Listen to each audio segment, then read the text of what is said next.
Namun, dia tidak berniat untuk segera mengumumkan berita tersebut.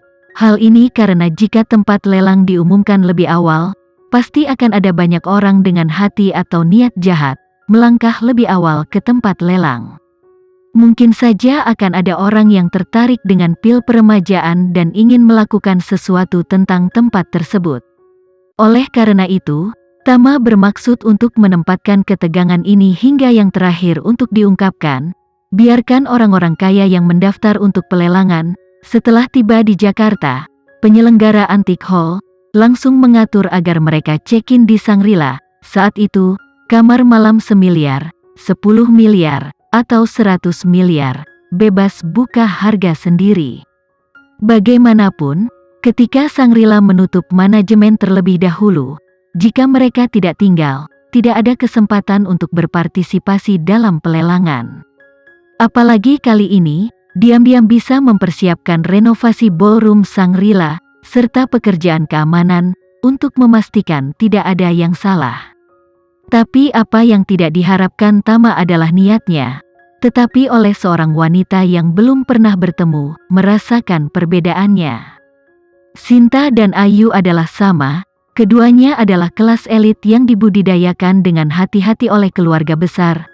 Tetapi satu-satunya perbedaan adalah bahwa Stella mulai melakukan latihan praktis di masa remajanya. Sementara Ayu pernah menjadi mahasiswa sebelum didorong ke posisi tinggi kepala keluarga Sucipto oleh Tama, dan bahkan awalnya berniat melanjutkan ke Amerika Serikat untuk studi lebih lanjut. Oleh karena itu, meskipun keduanya tidak jauh berbeda dalam usia dan lingkungan yang berkembang, tetapi gaya akting serta kehalusan, Sinta jauh lebih kuat daripada Ayu. Ketika dia menyadari bahwa ada sesuatu yang tidak beres di Shangri-La, dia segera menduga dalam hatinya bahwa Shangri-La dan Aula Antik pasti memiliki semacam hubungan. Dia bahkan 70% yakin bahwa Shangri-La adalah tempat sebenarnya dari pelelangan pil peremajaan. Maka, ia langsung meminta Martha untuk memesan kamar di Shangri-La. Kemudian rombongan diantar oleh tim penjemputan dan langsung menuju Shangri-La. Saat ini, bisnis Shangri-La masih sedikit tertekan. Meski seluruh gedung eksekutif ditutup untuk umum, namun tingkat okupansi dari separuh kamar yang tersisa hanya sekitar 30%. Untuk hotel dengan tingkat hunian lebih dari 80% pada sebagian besar waktu di tahun-tahun sebelumnya, itu hanya lebih dingin daripada selama tahun baru. Di dalam lobi hotel, jumlah staf layanan bahkan lebih dari jumlah tamu. Ketika Sinta melangkah ke lobi hotel, dia juga merasa sedikit terkejut. Hotel bintang 5, bisnisnya suram dengan cara ini, itu benar-benar sedikit tidak terduga. Tepat ketika dia berdiri di tengah lobi yang kosong, melihat sekeliling dan bertanya-tanya, dua pria dengan cepat melewatinya. Saat dia lewat, dia mendengar pria yang lebih muda berkata, "Kirim orang-orang itu ke Johan, sedangkan untuk peneliti, tinggalkan dia sendiri, biarkan dia meluangkan waktu untuk meneliti." Pria yang lebih tua mengangguk dan berkata, "Ya, Tuan Renza." Segera setelah itu, pemuda bernama Master Renza bertanya, "Apakah Linda sudah tiba?" Pria yang lebih tua berkata, "Nona Suteja telah tiba." Saat mereka berbicara, kedua pria itu dengan cepat pergi dari sisi Sinta. Ketika mereka lewat, Sinta melihat sisi wajah kedua pria itu, dan pikiran pertama di benaknya adalah, pria muda ini cukup tampan. Dua orang yang melewatinya tidak lain adalah Tama dan Devano. Tama kebetulan meminta Linda datang untuk membicarakan detail lelang selanjutnya dengannya, dan ketika dia tiba di pintu masuk hotel, Linda sudah menunggu di pintu. Ketika mereka bertemu, Devano pertama kali mengatakan kepadanya bahwa para prajurit dari front bencana yang ditempatkan di BW Pharmaceutical tadi malam dan siang hari ini, ditangkap beberapa agen yang telah menyusup ke BW Pharmaceutical satu demi satu, dan orang-orang ini sekarang berada di bawah kendali ketat, tetapi belum dipindahkan. Pada saat yang sama, Cataclysmic Front juga menemukan seorang pria menyelinap di sekitar BW Pharmaceuticals. Meski pria ini terlihat seperti orang Indonesia karena pernah difoto oleh antek-antek Johan saat pertama kali tiba di Jakarta dan meninggalkan bea cukai. Sekarang dia ditemukan di BW Pharmaceuticals. Dia segera diperiksa dengan cermat. Menurut laporan, pria itu tidak melakukan lebih dari menggali di sekitar BW Pharmaceuticals dan mengumpulkan spesimen tanaman, dan tidak menyusup ke dalam BW Pharmaceuticals. Apalagi, menurut penyelidikan Cataclysmic Front, ditemukan bahwa nama pria itu adalah Nakamura Junpei, seorang ahli mikrobiologi Jepang Amerika sekaligus ahli farmakologi. Untuk agen-agen itu, permintaan Tama tentu saja untuk mengirim mereka ke Johan di bawah pengawasan ketat.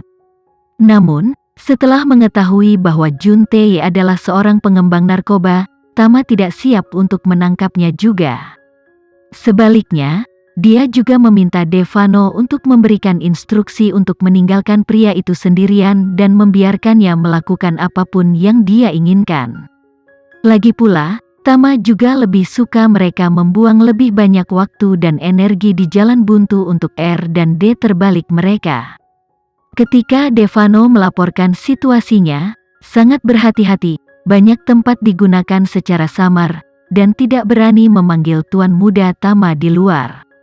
Namun keduanya tidak menyangka, percakapan mereka akan didengar oleh seseorang. Apa yang Sinta dengar tidak banyak. Dia hanya mendengar sesuatu tentang mengirim orang ke Johan. Siapa Johan? Dia tidak tahu. Johan di mana tempatnya? Dia juga tidak tahu. Namun, dia mendengar Tama menyebut kata Linda dan segera memperhatikannya. Pasalnya, dia sudah memiliki pemahaman awal tentang Suteja Group sebelumnya, dan mengetahui bahwa ketua Suteja Group tersebut bernama Linda.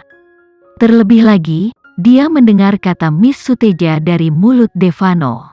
Menggabungkan kata Linda dan lagu, dia langsung yakin bahwa kedua orang ini sedang membicarakan Linda. Pada saat ini, dia bingung dan berpikir, mungkinkah Linda ada di Shangri-La sekarang? Itu sangat cocok dengan spekulasi saya sebelumnya tentang Shangri-La.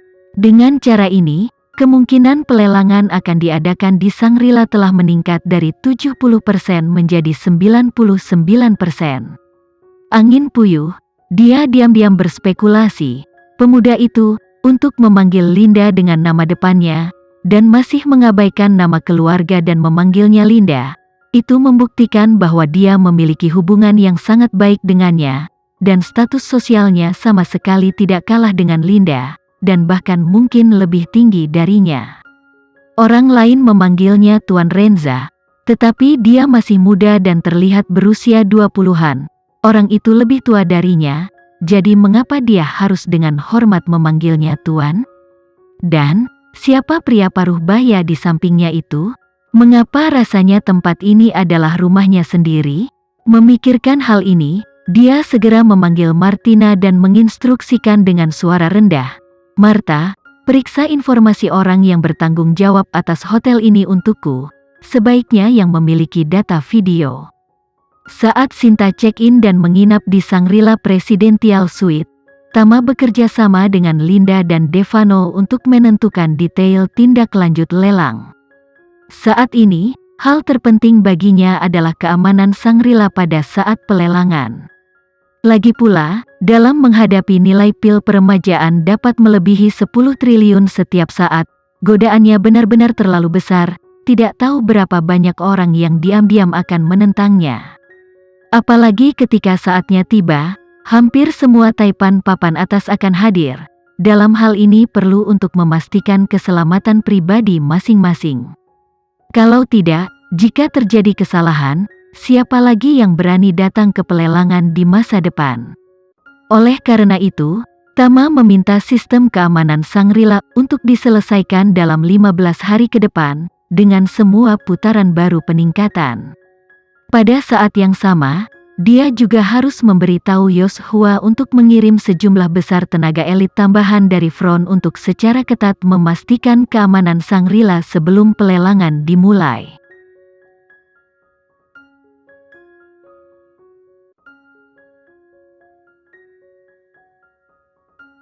Sekian dulu ya video kali ini, kita lanjutkan lagi videonya di lain waktu. Oh iya, bagaimana menurut kalian? Semoga bisa sedikit menghibur kalian semua. Untuk teman-teman yang baru nonton, jangan lupa subscribe ya, hehehe. Dan kalau teman-teman ada yang ingin gabung langganan, bisa langsung gabung saja untuk dapat fitur yang menarik dan sedikit membantu Mimin. Terima kasih banyak sudah menonton, sampai jumpa lagi, bye.